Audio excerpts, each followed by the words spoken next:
जय हिंद, नमस्कार दोस्तों। स्वागत है आपका अपने यूट्यूब चैनल टेक्नोटेक क्लासेज में। और निम्मी पैटर्न यानी निम्मी की बुक से हमें आईटी इलेक्ट्रिशियन थ्योरी के कुछ क्वेश्चन है वो करने जा रहे हैं दोस्तों। बहुत अच्छे क्वेश्चन है दोस्तों, रिपीट होते हैं ऐसे क्वेश्चन है, एकदम सेम क्वेश्चन है वो परीक्षा में छपे हुए मिलते हैं, आए हुए भी हैं।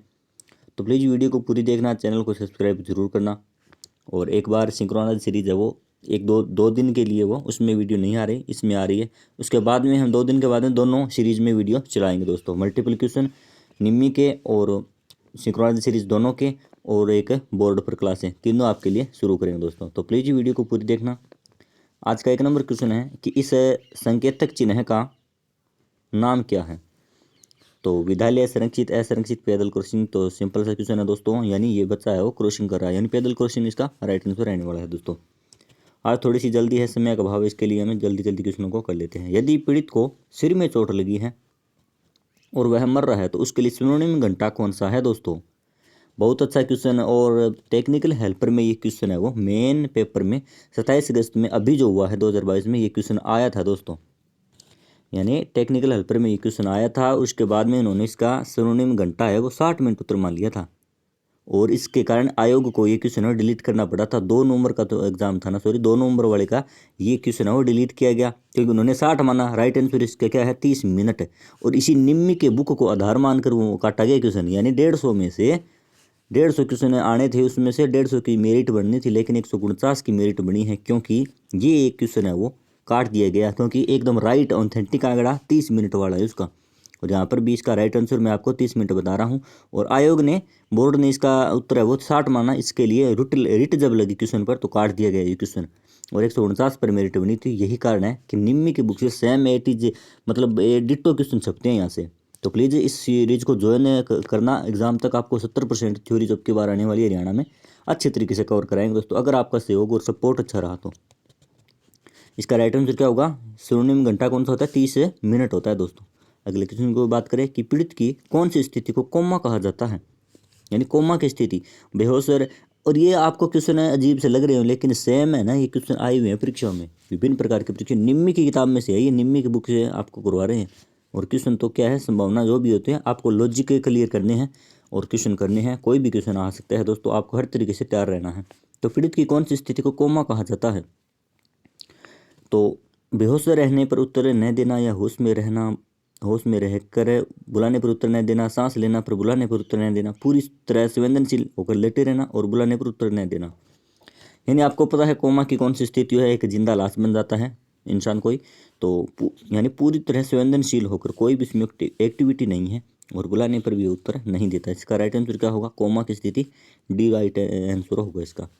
और यहाँ पर अगले 1 नंबर क्वेश्चन से करेंगे। हमारा मॉडल 2 स्टार्ट हो गया दोस्तों, यानी यहाँ पर आप देख रहे हैं एक मॉडल में धीरे धीरे बहुत सारे मॉडल आपको पूरे करवाए जाएंगे दोस्तों। इस गेज को क्या कहा जाता है, इस गेज को क्या कहा जाता है, या इसका क्या उपयोग है दोस्तों। जॉब की आंतरिक त्रिज्या को जांचना, बेलनाकार जॉब का व्यास जांचना, या जॉब की ऊंचाई और समांतरता जांचें, जॉब में को मशीन में डेटम के समांतर करना। तो इसका राइट आंसर क्या होगा दोस्तों, फिलर गेज है, शायद इसका नाम फिलर गेज ही है, कंफर्म बता दूंगा आपको। जॉब की आंतरिक त्रिज्या को जांचना इसका राइट आंसर होगा दोस्तों, यानी ये फिलर गेज है, और जॉब की आंतरिक त्रिज्या को जांच है, यानी किसी भी इस प्रकार का कोई गोल उपकरण वृत्ताकार में तो आंतरिक त्रिज्या को नापने के लिए इस फिलर गेज का उपयोग किया जाता है। इसका राइट आंसर क्या होगा, ए आंसर हो गया दोस्तों।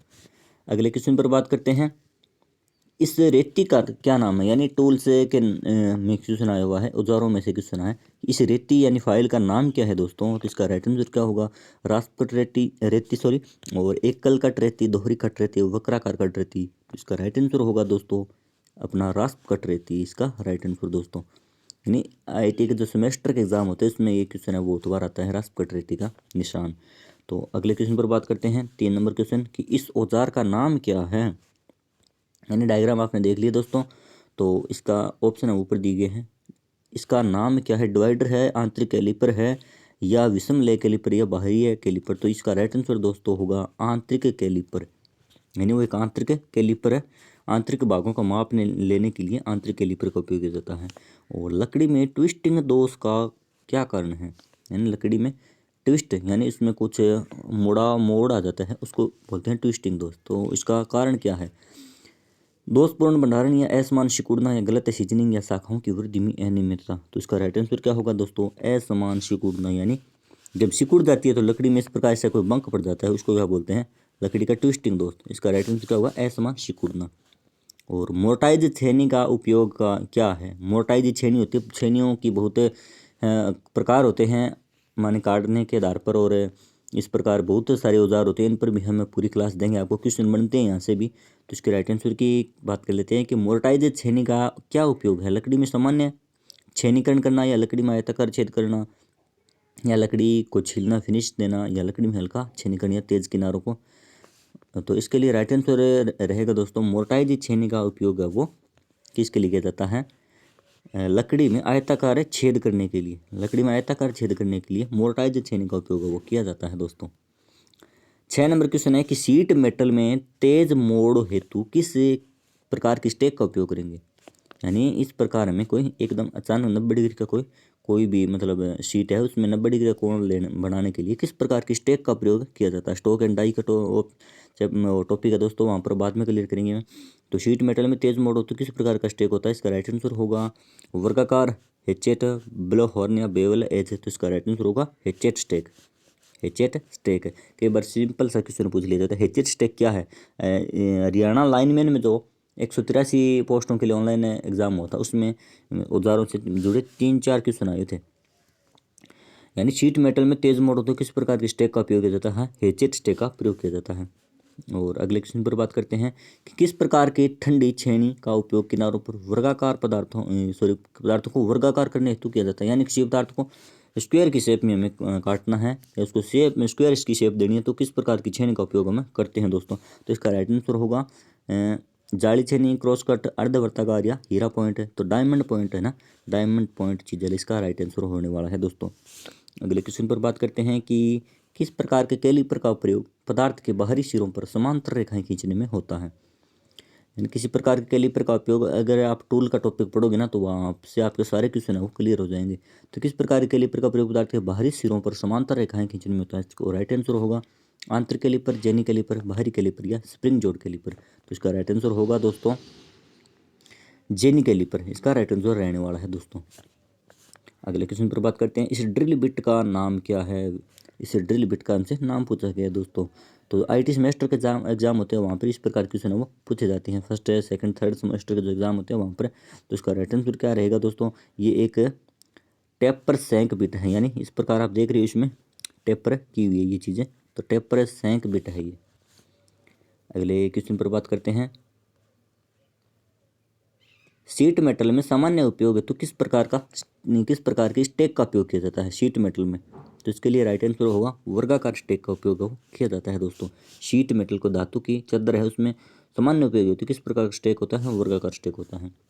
और ISO metric fine thread M12/1.25 में 1.25 नंबर क्या इंगित करता है।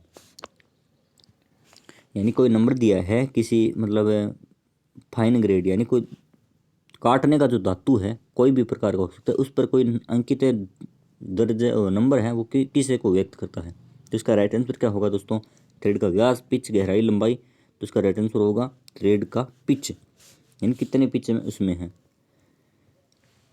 प्रति mm वो काटने वाले दांतों की संख्या उसकी क्या होती है, पिच होती है। तो लकड़ी में अनियमित रूप से शाखाओं के उगने के कारण कौन सा दोष उत्पन्न होता है। 12 नंबर, इसका राइट आंसर होगा दोष। ये सिंपल से क्वेश्चन है, ज़्यादा क्वेश्चन इस प्रकार के तो नहीं पूछे जाते। लकड़ी में अनियमित रूप से शाखाओं के उगने, ये सेमेस्टर IT के जो इतने एग्जाम है उसमें पूछे जाते हैं। तो इसका राइट आंसर होगा गांठ या नोट इसको बोलते हैं। लकड़ी में अनियमित रूप से कोई शाखा उग जाती है तो लकड़ी में गांठ पड़ जाती है। एक टेनन आरी के कुद दांतों को तेज करने के लिए किस का प्रयोग किया जाता है। यानी कोई आरी है, उसके दांते को हमें तेज धार देनी है वापस से, उसका किस चीज़ के माध्यम से उसको धार देंगे। तो इसका राइट आंसर होगा त्रिभुजाकार रेती, तिकोरी जिसको बोलते हैं। और इसका राइट आंसर इंगित रेती के भाग का नाम बताइए। यहाँ से क्वेश्चन बनते हैं भाई, इस प्रकार के क्वेश्चन बहुत बार एग्जाम में आया हुआ है कि कोई टूल जोड़ दे दिया जाता है, उसका एक भाग का नाम पूछ लिया जाता है। इंगित रेती या फाइल का भाग पूछा गया हमसे कौन सा है, क्या एज है या हिल है, टैंग है या शोल्डर है। तो इसका राइट आंसर होगा दोस्तों हील, यानी इसकी ये हील है, ये हैंडल हो गया, ये हील हो गया। तो ये क्या है, इसका राइट आंसर हील है दोस्तों। अगले क्वेश्चन पर बात करते हैं। ज़्यादा इसमें लंबी चौड़ी एक्सप्लेन करने वाली तो बात नहीं है दोस्तों, जल्दी जल्दी क्वेश्चन कर लेते हैं। इस औजार का नाम क्या है? जेनी कैलिपर, आंतरिक बाहरी फर्म जोड़ कैलिपर। तो इसका राइट आंसर ऊपर की हमने एक कैलिपर पढ़ा था, 2-3 प्रकार के कैलिपर होते हैं, आंतरिक बाह्य, तो ये है जेनी कैलिपर। जेनी कैलिपर इसका राइट आंसर होगा। और अगले क्वेश्चन पर बात करते हैं कि इस छेनी में एक्स द्वारा प्रदर्शित कोण का बताइए, कौन सा है ये? छेनी में एक्स द्वारा प्रदर्शित कोण का नाम बताइए, कौन सा कोण इसे छेनी ने बना रखा है? दोस्तों डायग्राम आप देख लीजिए, ऑप्शन इसके ऊपर है, हाँ सॉरी नीचे ही है। तो इसका राइट आंसर रहने वाला है दोस्तों पॉइंट कोण, यानी इस पॉइंट से इस प्रकार ये कोण कौन सा है? इसका पॉइंट कोण है दोस्तों, इसका राइट आंसर पॉइंट कोण होगा। अगले क्वेश्चन पर बात करते हैं। फर्मर छेनी का उपयोग है वो क्या है? फर्मर छेनी का उपयोग है छीलने और जोड़ों की फिनिशिंग में है, या सामान्य छेनीकरण में है, या लकड़ी में आयताकार छेद बनाने के लिए, या लकड़ी में हल्का छेनीकरण और तेज किनारों की सफाई के लिए। तो इसका राइट आंसर क्या होगा दोस्तों? फर्मर छेनी का उपयोग है वो सामान्य छेनीकरण के इसके लिए उपयोग किया जाता है। सामान्य हम छेनी से जो कार्य करते हैं काटने छांटने के, वो फर्मर छेनी से करते हैं दोस्तों। छेनियों के बहुत सारे प्रकार हैं, उन पर हम पूरी चर्चा करेंगे दोस्तों। प्लीज़ चैनल को सब्सक्राइब करें। और किस प्रकार का अर्धलेप जोड़ का प्रयोग है किया जाता है? एक जोड़ का एक भाग सिरों के अंत से कुछ दूरी पर मिलता है, यानी जोड़ में से बहुत प्रकार के क्वेश्चन है वो आते हैं दोस्तों। जोड़ एक बहुत अच्छा टॉपिक है, सारे प्रकार के जोड़ हम करेंगे कि किस प्रकार का अर्धलेप जोड़ प्रयोग किया जाता है जब जोड़ का एक भाग सिरों के अंत से कुछ दूरी से मिलता है। तो इसका राइट आंसर क्या होगा दोस्तों? मध्य लेप जोड़, यानी मध्य लेप जोड़ किसको कहेंगे? यानी अर्धलेप, जब जोड़ का एक भाग सिरों के अंत से कुछ दूरी तक है, यानी इस प्रकार है कोई जोड़ है जिसे इसके सिरे हो गए, जोड़ का एक भाग सिरों के अंत से कुछ दूरी पर मिलता है, यानी इस प्रकार कोई जोड़ मिला देने पर उसका एक सिरा लंबा भाग है वो इस प्रकार मिला दिया जाता है लंबी दूरी तक, यानी इसके तनन सामर्थ्य वो बढ़ जाती है। तो इस प्रकार इसको क्या बोलते हैं? मध्य लेप जोड़, यानी मध्य लेप जोड़। और अगला क्वेश्चन है कि 90, यहाँ पर 90 लिखा हुआ है, 90 डिग्री मोड़ और अंदर से निकली हुई किनारे के साथ धातु ट्रे बनाने के लिए किस प्रकार के नोच का उपयोग है वो किया जाता है दोस्तों? तो इसका राइट आंसर क्या होगा दोस्तों?